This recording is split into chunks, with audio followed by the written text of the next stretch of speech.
let's just watch it right here.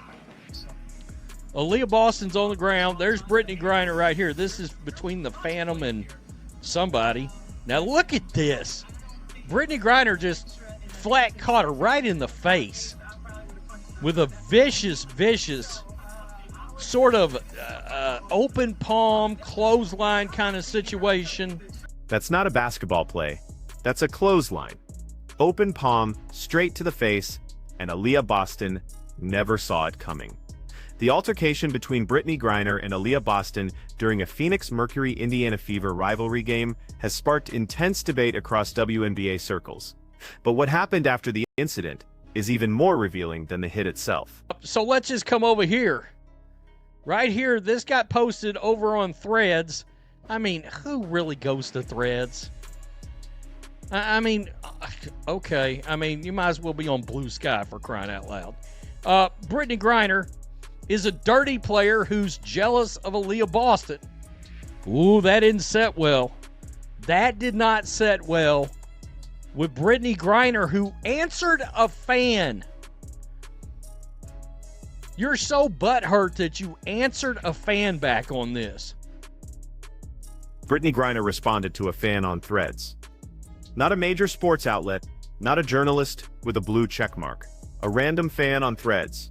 And her response was visceral. Why would I be jealous of someone when I played against legends and GOATs? She ain't got shit I want or ever want. That's not a carefully crafted PR statement.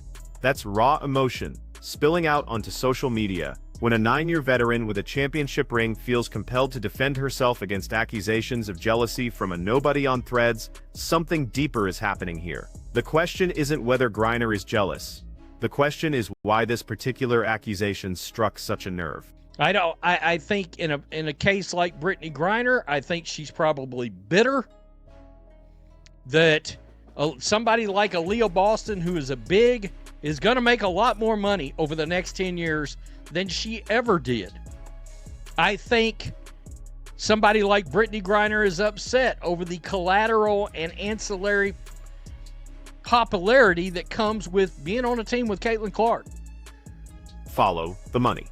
Brittney Griner signed a 1-year Supermax deal with Phoenix in 2024 worth approximately $241,000, solid money by WNBA standards.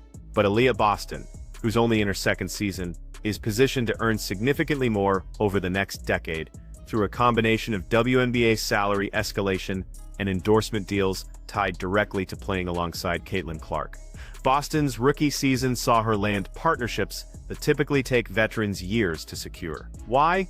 Because she plays on the Indiana Fever, because she's the primary beneficiary of Caitlin Clark's passing, because every highlight of Clark threading a perfect bounce pass results in an Aliyah Boston bucket. The Stockton to Malone comparison isn't just flattery, it's an accurate description of how Boston's scoring efficiency skyrockets when Clark is on the floor. Griner spent years grinding in a league that barely registered on mainstream sports radar. She won a championship in 2014. She played against legends like Diana Taurasi, Candace Parker, and Sue Bird. And her career earnings, while respectable within the WNBA ecosystem, pale in comparison to what this new generation of players will make riding the wave of increased viewership and sponsorship dollars. It's the closest thing to America's team that any team in the WNBA can possibly even think about. Popularity standpoint, I think the Indiana Fever, I think they bring in we know this for a fact, they bring in a whole lot more just regular sports fans. Sports fans that want to watch the basketball and want to watch Caitlin Clark, and in turn want to watch players that play with her. The Indiana Fever aren't just popular. They're a cultural phenomenon within women's basketball, the closest thing to America's team that the WNBA has ever produced, and it's not even close. Look at the attendance numbers. The Fever led the league in road attendance during the 2024 season. Opposing teams scheduled Fever games as premium events, charging higher ticket prices and moving games to larger venues.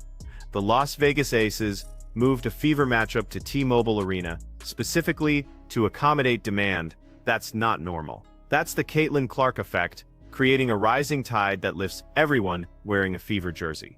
Sophie Cunningham, a solid role player for Phoenix, saw her social media following and endorsement opportunities multiply after high-profile matchups against Indiana. Players like Kelsey Mitchell and Aliyah Boston went from respected WNBA players to household names among basketball fans.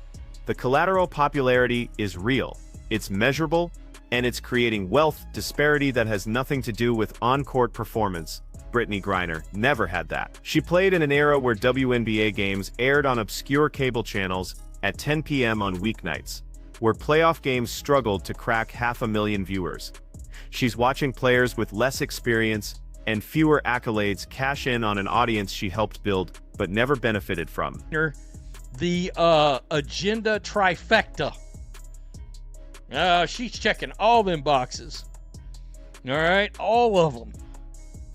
If there's a box that can be checked for the sake of agenda, Brittney Griner dominates it.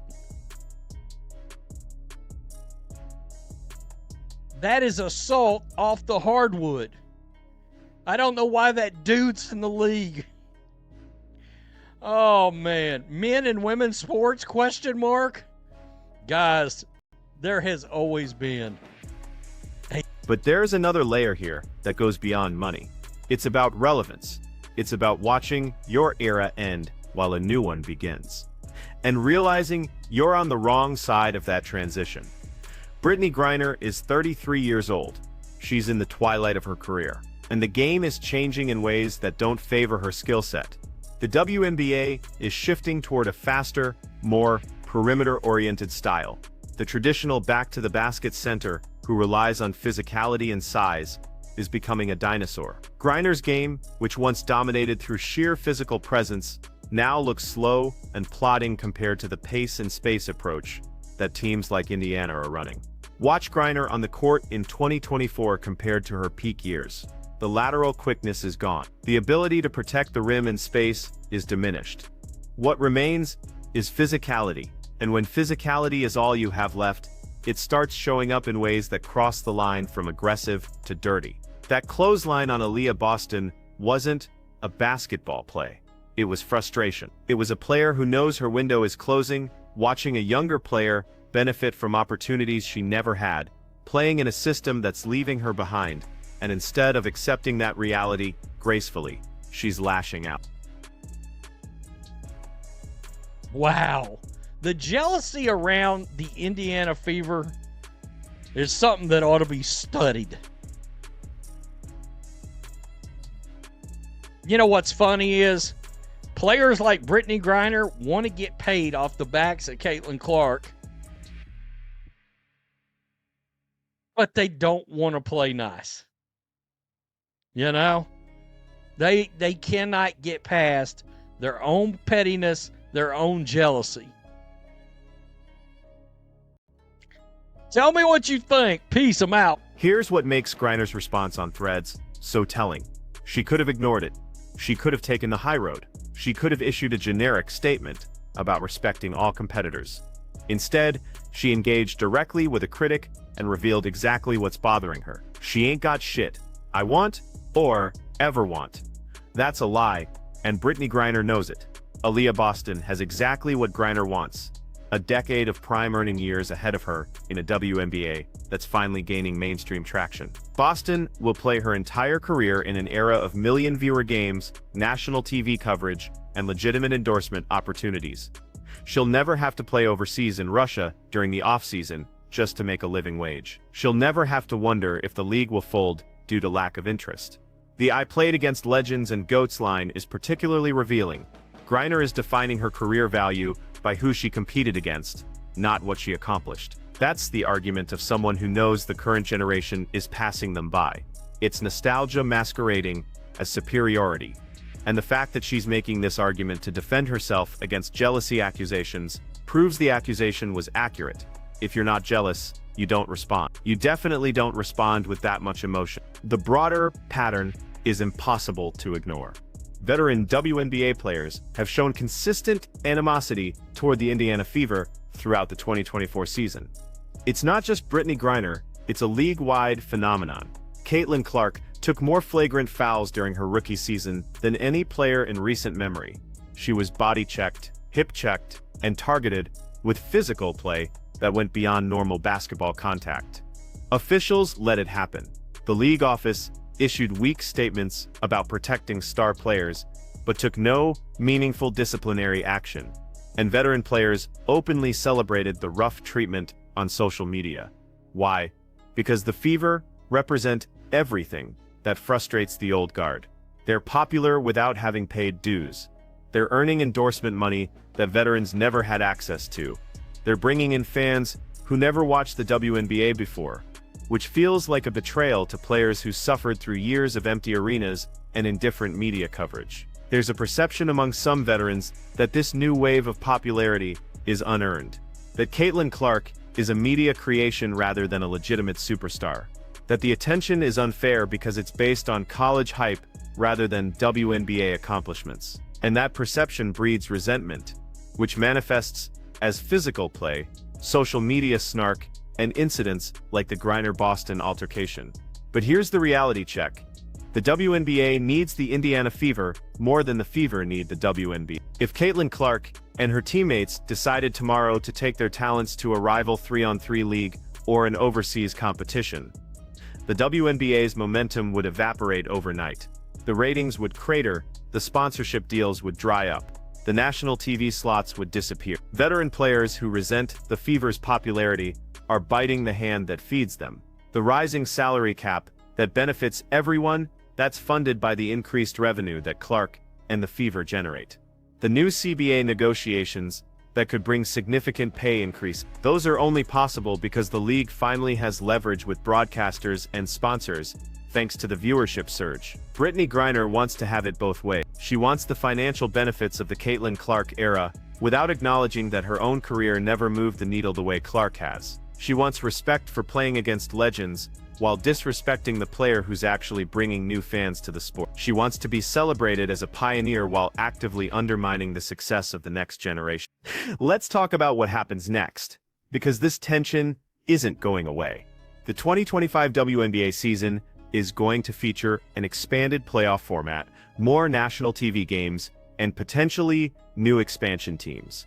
All of that growth is predicated on maintaining the momentum, and that momentum is almost entirely dependent on Caitlin Clark and the Indiana Fever remaining must-watch television. If veteran players continue treating Fever games as opportunities to deliver cheap shots and physical intimidation, the league has a problem. Casual fans who tuned in to watch Caitlin Clark aren't going to stick around if every game turns into a rugby match. They're not invested in the old guard's grievances. They don't care about who paid dues or who played against legends. They want to see skilled basketball, and if the product becomes unwatchable due to excessive physicality, they'll change the channel. The Brittney Griner situation is a microcosm of this larger conflict. You have an aging veteran whose career is winding down, lashing out at a rising star who represents everything she wishes she'd had. You have a player who built her identity on being a pioneer and a trailblazer, now watching someone else reap the benefits of the foundation she helped build. And you have someone who's so consumed by bitterness that she's willing to throw a cheap shot on national television and then defend it on social media. Griner's comment that Aliyah Boston ain't got shit I want is going to age poorly. In 5 years, when Boston has multiple all-star appearances, a significantly larger bank account, and a highlight reel full of Caitlin Clark assists, that quote will be a punchline. In 10 years, when Griner is long retired and Boston is still cashing endorsement checks, it'll be a case study in how jealousy and resentment can make someone look foolish. But the real question is whether the WNBA is going to address this pattern of veteran hostility toward the Fever, or whether they're going to let it fester until it damages the product. Because right now, the league is sitting on a golden opportunity. They have mainstream attention, growing revenues, and a generational talent in Caitlin Clark who could carry the sport for the next decade. But they also have a locker room culture problem, where established players feel threatened rather than uplifted by that success. The league office needs to make a choice. Do they protect their stars and enforce rules that prevent cheap shots and dangerous plays? Or do they continue with the hands-off approach that's allowed veterans to take liberties with rookies? Do they celebrate the popularity surge and build their marketing around it? Or do they try to appease the old guard by downplaying the Caitlin Clark effect? Because here's the uncomfortable truth: the WNBA has never been more popular, and a significant portion of the player base is actively resentful of the reason why. That's not sustainable. You can't build a successful league when your veteran leaders are publicly undermining your biggest stars. You can't grow the sport when your most recognizable players are getting clotheslined by bitter competitors who feel left behind. Brittney Griner had a Hall of Fame career. She won a championship. She represented the United States in international competition. She survived a nightmare detention in Russia and came back to play at a high level. Those accomplishments deserve respect and recognition, but none of that gives her the right to cheap shot Aliyah Boston. None of that justifies her petty response on social media. And none of that changes the fact that she's on the wrong side of history here. The WNBA is moving forward with or without the old guard's blessing. The question is whether veterans like Griner are going to embrace that progress or spend their final years fighting a battle they've already lost. So where does this leave us? With a league at a crossroads, with a generational talent in Caitlin Clark, who's bringing unprecedented attention to women's basketball, with a supporting cast of players like Aliyah Boston, who are benefiting from that attention and building their own brand, and with a group of veterans who feel left behind, lashing out in ways that range from petty social media posts to dangerous on-court incidents. The Brittney Griner-Aliyah Boston altercation wasn't just about one play. It was a physical manifestation of the tension that's been building all season. It was a veteran player who's watching her era end, taking out her frustration on a rising star who represents everything she wishes she'd had. And it was a reminder that success in sports doesn't just create winners, it creates resentment among those who feel like they missed out. What do you think? Is Brittney Griner's resentment justified given how much she sacrificed for a league that never gave her the platform she deserved?